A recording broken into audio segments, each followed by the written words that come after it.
aula está oficialmente aberta. Hoje, dia 17 de junho de 2026. Você está no canal Cuesta Verde Jornalismo de Verdade. Você gostaria de ter um bar? Sim, de ser o dono de um boteco? Ou para você que já é do ramo, apenas mudar de endereço? Talvez adquirir mais um estabelecimento gastronômico para o seu império? Bem, o Naldo's Bar está à venda. Sim, o meu amigo Naldo quer se aposentar e por isso está vendendo o seu bar. Bar que fica em um ponto privilegiado, na divisa entre Santos e São Vicente, junto aos tambores. Com detalhe, por se tratar de um estabelecimento tradicional, você está adquirindo mais do que um bar, está adquirindo uma história. Logo, entre em contato com o Cuesta que eu faço o meio de campo entre você e o Naldo, ou vá diretamente lá, sendo que o contato do Cuesta e o endereço do Naldo's Bar estão na descrição. Sim, vamos lá, porque é hora de empreender. As eleições estão chegando e o Flávio Bolsonaro será eleito. E a partir do momento em que ele for eleito, que ele colocar a faixa, nós teremos um novo momento no Brasil, um momento de muita luz e prosperidade. E por isso que eu recomendo, já adquira o seu negócio e o vá preparando para este novo momento. Dito isso, livro de oração em mãos. Quem não tiver, mãos em posição de prece e muito respeito, que respeito é bom e a divindade gosta. Página 70, oração ao Senhor. Ó Senhor, é o Cantare, fonte de todas as luzes, de todas as forças, de todas as sabedorias, de todos os amores. Dai-nos a luz, dai-nos a força, dai-nos a sabedoria, dai-nos o amor. Ó Senhor, nosso Pai, protegei a terra, planeta, do amor. Protegei-nos de todos os males.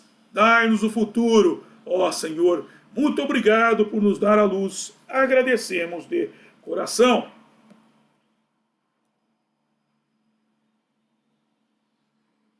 E eu peço a Nosso Senhor El Cantare que, por favor, não permita que injustiça alguma ocorra durante essa aula. Muito obrigado. Ok, gente, estamos regressando ao estudo deste livro aqui, Os Exilados de Capela, ou da Capela, do grande Edgar Armond, e hoje finalizando a parte da família Rothschild. Sim, hoje termina a parte deles, para a gente retomar o estudo do livro dentro do texto do livro. Eu tive que sair para dar esse contexto do... Eu falei que esses seres de Capela chegaram à Terra e fizeram o quê? Dominaram a Terra, dominaram o mundo.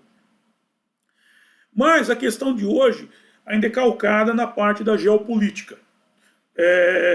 Eu converso com muita gente em bares e eu vejo que o brasileiro não tem a menor noção do que é geopolítica. Não faz a menor ideia e entende muita coisa de forma binária. Enxerga a questão de forma binária. É um contra o outro e o outro contra um. Eles acham que termina aí. Não, a geopolítica é um campo infinito de interesses. Para dar um exemplo, quando os Estados Unidos prendeu o Maduro, apareceu um monte de trouxa. Os Estados Unidos quer o petróleo. Os Estados Unidos quer o petróleo. Cala a boca, seu burro. Como falava o grande professor Olavo de Carvalho, cala a boca, seu burro. Conversa essa de petróleo. Os Estados Unidos sempre comprou petróleo da Venezuela. Quando o Chaves era presidente da Venezuela, o ditador, ele era o ditador, era o rei da Venezuela, ele vendia petróleo para o governo norte-americano. Então não vem com essa conversa, não. Então as pessoas não têm conhecimento de geopolítica, das implicâncias da coisa. Maduro foi preso porque eles viram que era o jeito mais econômico de acabar com o foro de São Paulo. Os Estados Unidos fez uma jogada cirúrgica. Você vê agora os candidatos de direita tomando poder em toda a América Latina. Isso é coincidência? Não. Isso é jogada estratégica. E o próximo presidente será o Flávio Bolsonaro. Então a gente precisa, quando fala de geopolítica, a gente tem que sair desse contexto binário, que isso é coisa de idiota. E hoje vocês vão ver como que a coisa é mais profunda do que se imagina. Ok? Então vamos ao texto de hoje, conversaremos mais na sequência. No último programa da série, eu tirei a palavra teoria do lado canhoto do vocábulo conspiração ao demonstrar, por meio de documentos, que a criação do Estado de Israel esteve dentre os interesses que motivaram as duas guerras mundiais. Contudo, vou edificar essa informação com um artigo que está no site Arquivo Rothschild, dos Rothschild, hein? Alcunhado de Walter Rothschild e a Declaração Balfour, Origens da Primeira Guerra Mundial. Lendo-se que, a partir de 1916, os britânicos esperavam que, em troca de seu apoio ao sionismo, os judeus ajudassem a financiar as crescentes despesas da Primeira Guerra Mundial, que se tornavam cada vez mais pesadas. Lembra quando eu digo que tem uma série de interesses por trás? O governo britânico queria patrocínio para manter as tropas britânicas em ação durante a Primeira Guerra Mundial. Mas isso aí é um jogo. E, mais importante ainda, os formuladores de políticas dos ministérios das relações exteriores acreditavam que os judeus poderiam ser convencidos a persuadir os Estados Unidos a entrarem na guerra. Tá vendo? Mas como é que os judeus iam persuadir os norte-americanos? Isso é outra história. Eu já trouxe um pouquinho dessa história para cá, mas em outros momentos. Mas não vamos entrar nessa questão agora. Isso é para um outro momento. Porque naquela época havia sentimentos pró-sionistas muito fortes por parte de muitos membros da elite. De volta ao texto de Bermudes, atenção agora. Mick destaca que nem todos os familiares estavam unidos em torno da ideia sionista. Enquanto alguns Rothschild eram extremamente devotos da fundação do Estado de Israel, outros eram, na verdade, bastante contrários. Observa, nem dentro da família isso era um ponto pacífico, uma unanimidade. Em 1 de outubro de 2001, no site do Conselho Americano para o Judaísmo, publicado foi o artigo cunhado de A Liga dos Judeus Britânicos, desafiando o nacionalismo em favor do universalismo judaico. Desafiando o nacionalismo, ou seja, eles tinham um conceito maior. Nós vamos entrar agora numa questão que é importante, desafiando o nacionalismo em favor do universalismo judaico. Antes de entrar no texto, eu quero falar uma coisa. Por isso que eu falo, sempre, quando tem esses conflitos aí, é importante não tomar um lado. Primeiro que eu vejo um monte de gente querendo defender Israel que não é israelita. Não faz parte. Você chegar lá no meio, você é tocado lá do meio. E um monte de gente defendendo Palestina. E, cara, você for lá por meio do povo lá da Palestina, esse povo que ninguém sabe ainda o que é. É um povo tudo misturado. Tem otomano, árabe, é um samba do crioulo doido, é uma propaganda da Benetton Palestina. Cara, você sai de lá com o pé na bunda. É igual, semana passada teve a passeata bicha aqui em São Paulo. Eu tava lá no Viana, eu fui pra Repsize, depois fui no Viana tomar uma cerveja lá, entrando um monte de bicha, camisa lá, gay e palestino. Eu falei, vai fazer uma passeata bicha lá no meio dos palestinos. Os palestinos, você vê o que acontece. Acaba todo mundo na forca. Então as pessoas se metem em assuntos que não é do interesse delas. E sem ter o contexto geopolítico, sem ter uma noção da geopolítica. E vamos aprofundar o estudo agora. Lendo-se que, em 1912, quando os sionistas pressionaram pela promulgação da Declaração Balfour, foi um opositor judeu que se manifestou contra o conceito de um Estado exclusivamente judeu dentro do gabinete britânico, pois Edwin S. Montagu, secretário de Estado para a Índia no gabinete de Lloyd George na Primeira Guerra Mundial, disse que ele lutou a vida toda para escapar do gueto, para o qual agora enfrentava um possível rebaixamento devido ao documento preposto. Sim, é isso que você está escutando. Existia um lado do judaísmo que via a criação do Estado de Israel como um ato de segregação e não a consumação de uma profecia. É claro que hoje se sabe que a profecia não se consumou, conquanto eu entendo que a profecia ainda está perdida em algum lugar do futuro e em algum momento o cenário se tornará propício para a sua realização. Vamos explicar isso aqui com um pouco mais de profundidade, porque aqui vai um pouco para a questão bíblica. Embora se trate de geopolítica, a questão bíblica acaba influenciando, de certo modo, por quê? Primeiro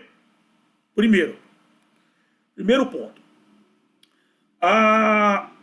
Nós sabemos, criou-se o Estado de Israel e não aconteceu o Apocalipse, tal do Armagedon, não aconteceu a revelação.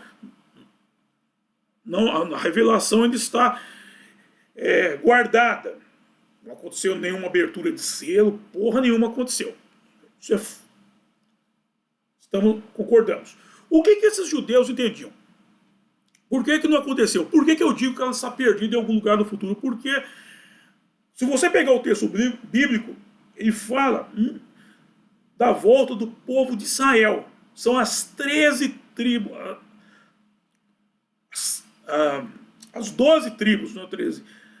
Uma das tribos não é considerada que seria a tribo de Levi. São 13 tribos, mas as 12 tribos de Israel têm que estar lá.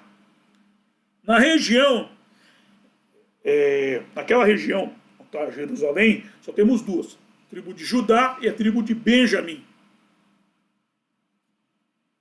Os dois filhos de Raquel. Não, um filho de Raquel e um filho de Lia. Curioso isso, hein? O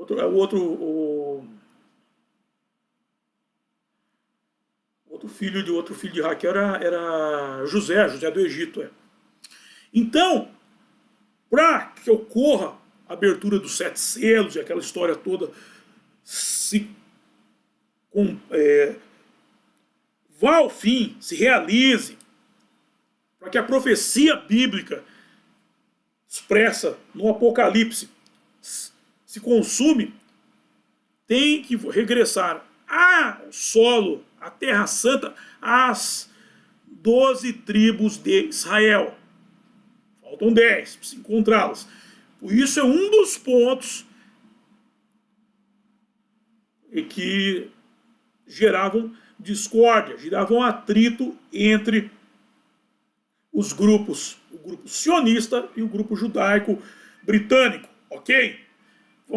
Vou jogar um pouquinho mais de tempero na coisa. Vamos temperar um pouquinho mais esta cumbuca. Ademais, o sionismo, declarou Montagu, sempre me pareceu um credo político travesso e insustentável para qualquer cidadão do Reino Unido. Atenção agora que vocês vão entender um pouquinho mais a coisa. Se um inglês judeu olha para o Monte das Oliveiras e anseia pelo dia em que sacuda o pó do solo britânico dos sapatos e volte às atividades agrícolas da Palestina, sempre me pareceu que reconhece que seus objetivos são incompatíveis com a cidadania britânica e admite que não é apto para participar da vida pública na Grã-Bretanha ou para ser tratado como inglês. Aqui é o ponto. Esse pessoal, que é do judaísmo britânico, judaí que se opôs ao sionismo, eles tinham adquirido um posto de nobreza na Inglaterra. Olha como ele fala aqui, vou repetir o texto aqui. Ele é bem claro aqui. Se um inglês judeu olha para o Monte das Oliveiras e anseia pelo dia em que sacuda o pó do solo britânico dos sapatos e volte às atividades agrícolas na Palestina, aí que é o ponto. O cara está na Inglaterra, ele é um nobre. Ele adquiriu nobreza, os Rothschild mesmo, que foram os primeiros lords judeus, depois vieram outros. O cara tá lá, o cara vai largar aquela vida boa para virar agricultor na Palestina, um país que nem existe. Um lugar que está desde a Idade Média, está lá daquele mesmo jeito. Um lugar que está praticamente na Idade da Pedra. Praticamente na Idade da Pedra ainda. O cara vai largar uma vida de nobre na Inglaterra. com reuniões do parlamento, chá das 5, não sei o quê, para pegar uma enxada e lá carpir o solo na Palestina, meu.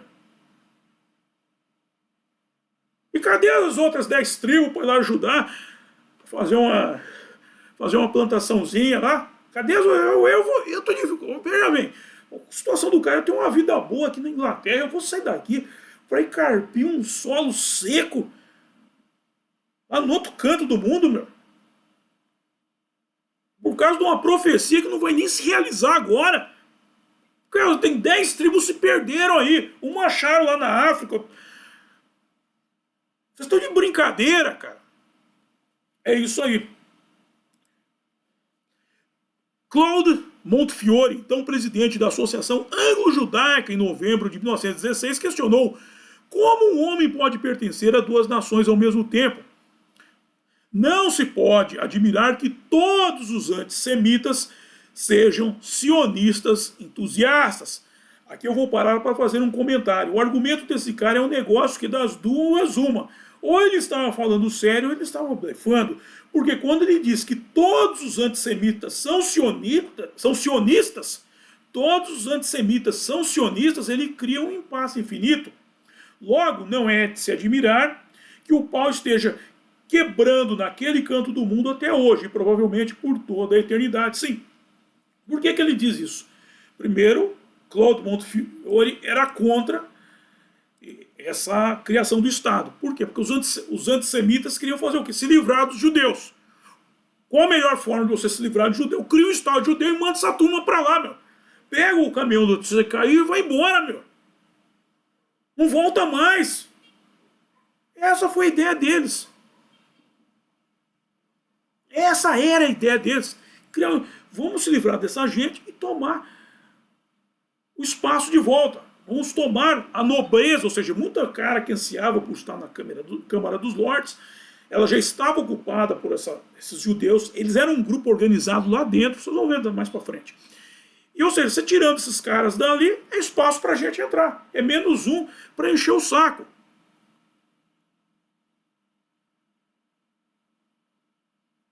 É igual antigamente, aqui em São Paulo tinha uma frase que falava que tem um colégio tradicional de São Paulo chamado Bandeirantes, e o Bandeirantes, o japonesado, o pessoal mais crânio, que o brasileiro não é muito chegado em queimar a mufa, culpava todas as vagas lá praticamente. Então tinha uma frase que falava, mate um amarelo e entre pro Bandeirantes. Falava isso. É mais ou menos isso. Ok? Então vamos lá. De volta ao texto, a comunidade judaica britânica estava fortemente dividida sobre a questão do nacionalismo judaico. Pouco antes da emissão da Declaração Balfour, os apoiadores da criação de um Estado judeu conquistaram uma estreita maioria dentro do dentro do Conselho de Deputados Judeus Britânicos. Os deputados judeus, eles criaram um conselho deles. Você vê que esse grupo é tão fechado, esse grupo judeu, que onde eles vão, eles montam um conselho só deles. Lembra-se quando eu falei do cinema norte-americano? Quem criou o cinema norte-americano? Eles são grupos muito fechados, por isso que eu falo para o pessoal, não entre nesse jogo binário, porque você só vai estar atuando como um fantoche deles. Eles não ligam para vocês. O grupo é deles, é fechado. Você não entra nesse grupo. Ok? Menos de uma semana após a Declaração Balfour, Claude Montefiore e seus colegas organizaram um grupo de simpatizantes em Newkirk, na sede das empresas Rothschild. Lembra que eu falei na última aula? Rothschild, que é o maior investidor de Israel. Quem construiu praticamente a Israel moderna foram os Rothschild por meio de financiamento. A Assembleia concordou em estabelecer uma Liga dos Judeus Britânicos, um comitê provisório foi eleito, um escritório foi obtido e um plano de campanha foi acordado. Em seu anúncio à imprensa, a Liga proclamou sua determinação em combater a ressalva sionista de que o judeu é estrangeiro na terra onde nasceu. Então convocou todos os britânicos judeus, independentemente de seu local de nascimento, a apoiarem sua plataforma, defender o status dos súditos britânicos que professam a religião judaica. Sim, eles estão estabelecendo qual que é o argumento deles. Nossa religião é judaica, nós somos britânicos, é uma questão religiosa. E aí que tem a confusão, até que o Hitler fala disso em Mein Kampf. E aí você começa a entender que isso é um jogo, aí que entra a questão que não é binária, é geopolítica. O que o Hitler fala? O judeu se valia da religião para se estabelecer como nação. Porque eles montam grupos fechados. Ok? Resistindo à alegação de que judeus constituem uma nacionalidade política separada. Ou seja, no argumento, na teoria, eles eram britânicos de religião judaica. Na prática, era uma nacionalidade separada. Por quê? Porque, leia de novo aqui. Vou ler de novo. Aqui. Conselho de Deputados Judeus Britânicos. Como é que você pode ter conselho de deputado judeu? Ou é, inglês, ou é britânico ou não é. O cara é inglês ou ele não é. E facilitar o assentamento na Palestina para judeus que desejem fazer da Palestina seu lar. Ou seja, vão mandar os inimigos embora. Vocês querem ir para lá? Nós vamos ajudar. E aí entra a outra parte da família Rothschild que foi investir lá.